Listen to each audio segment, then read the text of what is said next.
கிரகங்கள் என்ன. நம்ம நாட்டுல வந்து பாத்தீங்கன்னா கேரளா சைட்ல தான் மாந்தி அப்படிங்கக்கூடிய ஒரு கிரகத்தையே நம்ம எடுக்கிறாங்க. இப்பெல்லாம் தான் சில ஜோதிடர்கள் நம்மளுடைய ஜாதகத்திலையும் மாந்திங்கக்கூடிய ஒரு கிரகத்தை எடுக்கிறோம். இப்ப இந்த மாந்தி என்ன பண்ணும் அப்படின்னா, சூரியனுடைய மகன் சனி பகவான், சனி பகவானுடைய மகன் மாந்தி. மாந்திங்கன்னா குளிகன், நம்மளுக்கு ஒரு சில விஷயங்களை நடக்க விடாமல் தடுக்கக்கூடிய முக்கியமான ஒரு கிரகம். அப்ப இந்த முக்கியமான ஒரு கிரகம் எந்தெந்த பாவத்தில் நின்றால் நம்மளுக்கு பிரச்சனைகள் அப்படின்னு ஃபர்ஸ்ட் நம்ம தெரிஞ்சுக்கிறோம். நம்ம 1ஆம் பாவத்துல மாந்தி நின்றால் 4ஆம் பாவத்தில் 7ஆம் பாவம் 8 12 1ங்கிறது நம்ம வந்து உயர்வு, நம்மளுடைய லக்னம் அப்படிங்கிறதா 1ஆம் இடம். அப்ப இந்த 1ஆம் இடத்துல ஒரு மாந்தி அப்படிங்கக்கூடிய ஒரு கிரகம் தனித்து நின்றாலோ இல்ல ஏதாவது ஒரு கிரகங்களோடைய சேர்ந்தாலோ என்ன அப்படின்னா உடல் நலத்தை கெடுக்கும். நல்லா பாருங்க, 1ஆம் இடத்தில் மாந்தி இருந்து அந்த மாந்தி சூரியன், சந்திரன், செவ்வாய், புதன், சுக்கிரன், குரு, சனி, ராகு, கேது இந்த கிரகங்களோட நின்று மாந்தி என்ன உடல் நலத்தை கெடுக்கும் அப்படின்னு நம்ம சொல்லணும்னு சொன்னா, சூரியனா சூரியனுக்குள்ள காரகத்துவம், சந்திரனா சந்திரனுக்குடைய காரகத்துவம், இப்படி 9 கிரகங்களுடைய காரகத்துவத்தின் பெயரில் நம்மளோட உடல்நிலை, உடல் பாகங்கள் பாதிக்கப்படும். அப்போ அந்த மாந்திக்கு நம்ம என்ன பண்ணணும் அப்படிங்கிறது தான் இந்த பதிவுல சூட்சமமான ஒரு முறையில. இப்ப எல்லாம் மாந்தி கோயிலுக்கு போகணும் அப்படிங்கிறதெல்லாம் நம்ம சொல்றோம். ஆனா நம்ம சில விஷயங்கள் வந்து வித்தியாசமான முறையில நம்ம இது என்னென்ன பரிகாரங்கள் பண்றோம் அப்படின்னு மெயினான விஷயம். அடுத்தது 4ஆம் இடத்தில் மாந்தி இருந்தால், இப்ப இந்த 4ஆம் இடத்துல மாந்தி இருந்தா அப்படின்னா மன அழுத்தம். நீங்க எல்லாரும் பாருங்க, மன அழுத்தத்திலேயே இருப்பாங்க, எப்ப பாரு ஒரு டென்ஷன். இந்த டென்ஷன் அடுத்தது வந்து பாத்தீங்கன்னா அவங்களுக்குள்ள வந்து தெளிவான முடிவு எடுக்க முடியாத ஒரு தன்மை.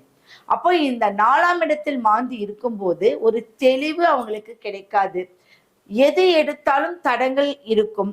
ஒரு காரியம் அப்படிங்கும் போது போவாங்க, ஒரு 90% அவங்களுக்கு சக்சஸ் கொடுக்கும். ஆனா என்ன அப்படின்னா அந்த 100% சக்சஸ் தான் வந்து அவங்க ரீச் பண்றதுக்குள்ள அவங்க ரொம்ப படாத பாடுபடுவாங்க.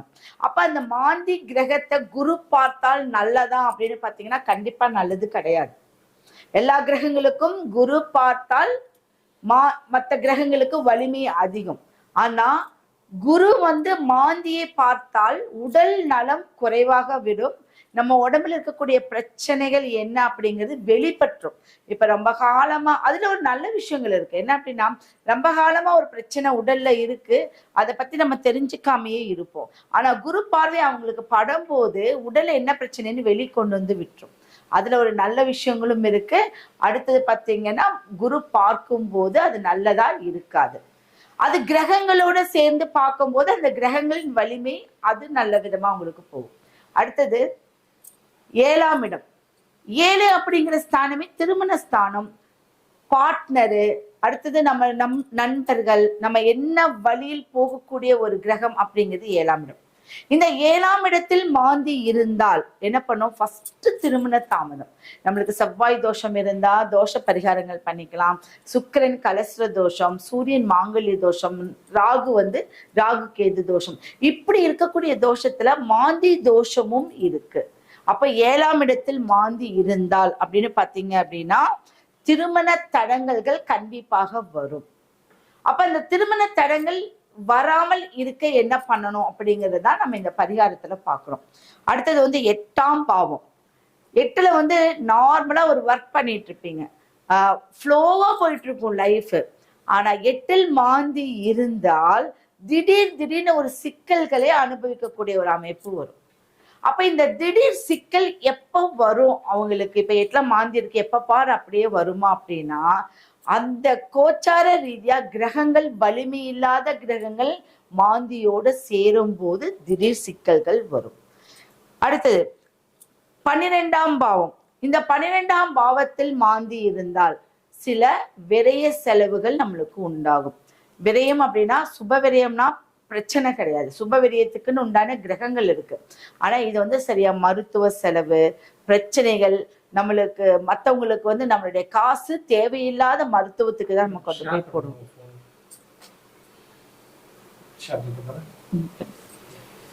அப்படி இந்த மாதிரி ஒரு பாவங்கள் அப்படிங்கக்கூடிய இடத்துல எல்லாம் மாந்தி நம்மளுக்கு பிரச்சனைகள் கொடுக்குது அப்படின்னு.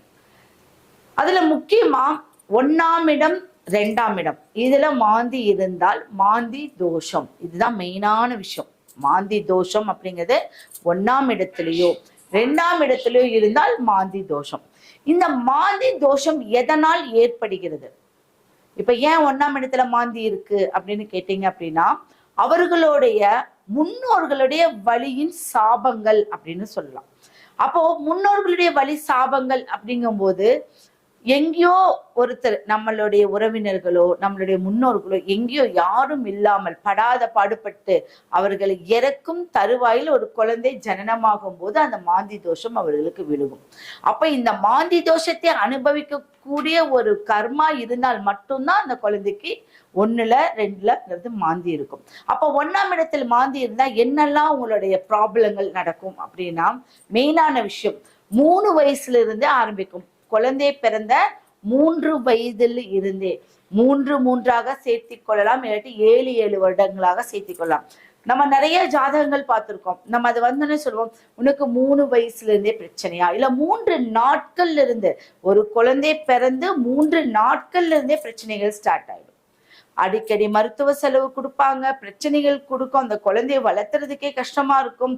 நிறைய வேரியேஷன் நிறைய இருக்கும். ஒரு குழந்தைகளை வந்து அந்த குழந்தை பொழைக்குமா பொழைக்காதா, என் குழந்தை வளருமா வளராதா, பேசுவானா பேச மாட்டானா, இப்படி ஒவ்வொரு கேட்டகரியில அது இருக்கக்கூடிய தன்மைகளும் பாவங்களும் அது என்ன ராசியில் இருக்கோ அதைய பொறுத்து, அவங்க லக்னத்தை பொறுத்து, அந்த கிரகங்களுடைய வலிமையை பொறுத்து அந்த குழந்தை பாதிப்பு கண்டிப்பா ஒரு சில பாதிப்புகள் உண்டு பண்ணியே ஆகும். அப்போ இந்த பாதிப்பிலிருந்து நம்ம எப்ப விடுபடணும் அப்படின்னா, எதால அந்த தோஷம், ஒரு பிரேத ஆத்மா, அதன் மூலியமாக தான் இந்த மாந்திங்கக்கூடிய தோஷமே நம்மளுக்கு வந்திருக்கு. அப்ப இன்னைக்கு ஜோதிட ரீதியா என்ன கொண்டு வந்திருக்கோம், நிறைய எங்களுடைய ரீதியா தான் இன்னைக்கு அநாத பாடிகள் அப்படிங்கிறது எதுவுமே இன்னைக்கு இல்லை. ஏன்னா அதை அடக்கம் பண்றதுக்கு நாங்க முன் வந்து நிறைய விஷயங்கள் பண்ணிட்டு இருக்கோம். அதுக்கு உதாரணம் நிறைய பேர் தான் சொல்லலாம். நிறைய பேர் இந்த விஷயத்த வந்து ஏற்படுத்திக்கிட்டு இருக்காங்க. அப்ப இதன் மூலியமா என்ன அப்படின்னா, ஒரு பிரேத ஆத்மாவை நம்ம அடக்கம் பண்ணக்கூடிய ஒரு செலவை ஏத்துக்கொண்டு, நம்ம அந்த யாரு என்னன்னே அவங்க நம்மளுக்கு தெரியாது, ஆனா அவங்களுக்கு நம்ம உதவிகள் செய்து அவங்க ஒரு மோட்சத்துக்கு வெளிச்சத்துக்கு போகக்கூடிய விஷயத்துக்கு நம்ம உதவி பண்ணணும் அப்படின்னா, இந்த மாந்திங்கக்கூடிய தோஷம் காணாம போயிடும். எப்படி காணாம போகும்? நம்ம தெரிஞ்சு ஒருத்தருக்கு உதவுறதுக்கும், தெரியாத ஒருவருக்கு நம்ம, அதுவும் இறந்த ஒரு ஆத்மாவுக்கு நம்ம வெளிச்சத்துக்கு போகக்கூடிய, அவங்க வந்து வேறு உலகத்துக்கு போறாங்க. அப்ப அவங்களுடைய ஆத்மா சாந்தி அடைகிறதுக்கு நீங்க செய்யும் போது எத்தனை யாகங்கள் செய்தாலும் கிடைக்காத புண்ணியம் உங்களுக்கு அது கிடைக்கும். அப்ப இந்த அஸ்வமேத யாகம்னு ஒண்ணு சொல்றோம். அந்த யாகம் எதுக்கு?